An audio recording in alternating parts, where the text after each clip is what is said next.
नमस्कार। आप सभी को हमारे चैनल पे बहुत बहुत स्वागत है और उम्मीद करते हैं कि आप सभी अभी तक हमारे चैनल को जरूर सब्सक्राइब कर दिए होंगे। बजट का मौसम आ रहा है और सीतारमन जी इधर से उधर दौड़ने में लगी हुई हैं कि किस तरह से ऐसा बजट लेके आया जाए जो बहुत ही संतुलित बजट हो और उसकी बहुत सारी वाहवाही एनडीए को मिले। लेकिन इसमें सबसे बड़ी चीज़ ये है कि फ़ायदा किसको होने वाला और नुकसान किसको होने वाला है। तो यदि देखा जाए तो ये समाज तीन भाग में बंटा हुआ है। एक भाग गरीब का है जिसको सरकार की तरफ से सब्सिडी वगैरह सब दी जाती है। दूसरा वर्ग वो है जो टैक्स पेयर्स है और तीसरा वर्ग वो है जो रईस है जिसको अंतर ही नहीं पड़ता है। क्योंकि ये जो तीन डिमार्केशन हम किए हैं ये हम निर्मला सीतारमन जी से सीख कर ही कर रहे हैं, क्योंकि उन्होंने जिस तरह से पॉपकॉर्न पे तीन तरह के टैक्स जीएसटी लगाए हैं उसी तरह सरकार ने इस समाज को तीन भाग में बांट दिया है।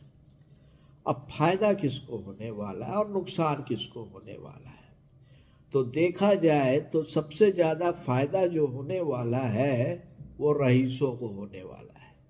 क्योंकि रईसों के टैक्स में इतनी सारी त्रुटियां डाल के रखते हैं या उनको पता होता है, क्योंकि वो बड़े बड़े सीए को हायर करके सरकार के इनकम टैक्स और ये सब में इस तरह से लोचा करते हैं कि वो आराम से अपना टैक्स बचा लेते हैं। सबसे ज़्यादा जो फायदा उसके बाद होने वाला है वो हमारे उन भाइयों बहनों को होने वाला है जो अनएम्प्लॉयड है। क्योंकि सरकार को पता है कि जो युवा वर्ग है वो बहुत ज़्यादा गुस्से में है क्योंकि उनके पास नौकरी नहीं है और यह सरकार नौकरी जनरेट करने में बिल्कुल असफल रही है।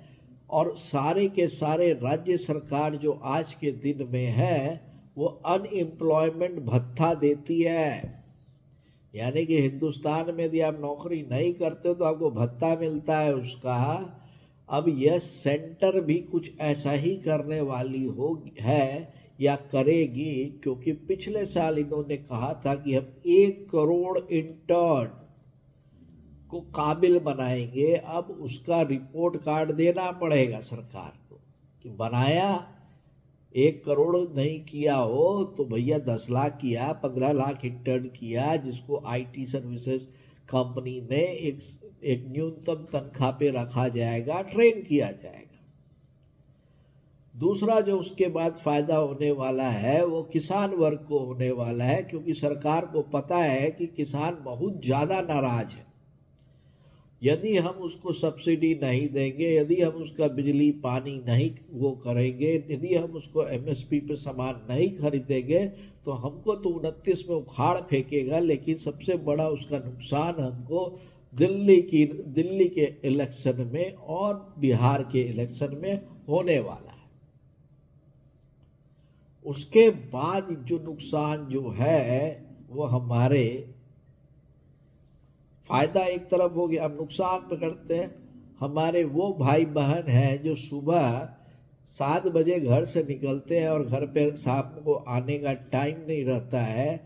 जो वर्ग सबसे ज़्यादा टेंशन में रहता है कि भैया मेरी नौकरी कब है कब नहीं है आज के दिन में, और वो है सैलरी पेशाधारी लोग। क्योंकि उनको 1,000-2,000 का सेविंग साल में करा के एक तरफ से देते हैं 1,000, दूसरे तरफ से लूटते हैं 10,000। सबसे बड़ा घाटा है। अब निर्णायक जो होगा वो देखिएगा कि उनको कोई छूट नहीं देगी निर्मला सीतारमन जी, क्योंकि ये एक दुधारू दूध है, गाय है जिसको ये सरकार हमेशा दोहना चाहती है लेकिन खाना नहीं खिलाना चाहती है। तो आपका क्या कहना है कि ये सरकार जो ये कर रही है ये सही कर रही है, या ये सरकार को सैलरी पेशे लोगों को भी उसी तरह से सब्सिडी देनी चाहिए और इनको सब्सिडी पॉल्यूशन सब्सिडी देना चाहिए, इसको स्ट्रेस सब्सिडी देनी चाहिए और इनको फ्री इंश्योरेंस मिलना चाहिए। 1 करोड़ रुपया का टर्म पॉलिसी हर एक सैलरी एम्प्लॉयड को मिलना चाहिए, जिससे कि ये जो स्ट्रेस में आजकल जो ये दुर्घटना हो रही है उसमें कमी आए और लोग कम स्ट्रेस हो। आपका इस मामले में क्या कहना है जरूर बताएं। इस चैनल को लाइक सब्सक्राइब करें। तब तक के लिए आप सभी को बहुत बहुत नमस्कार।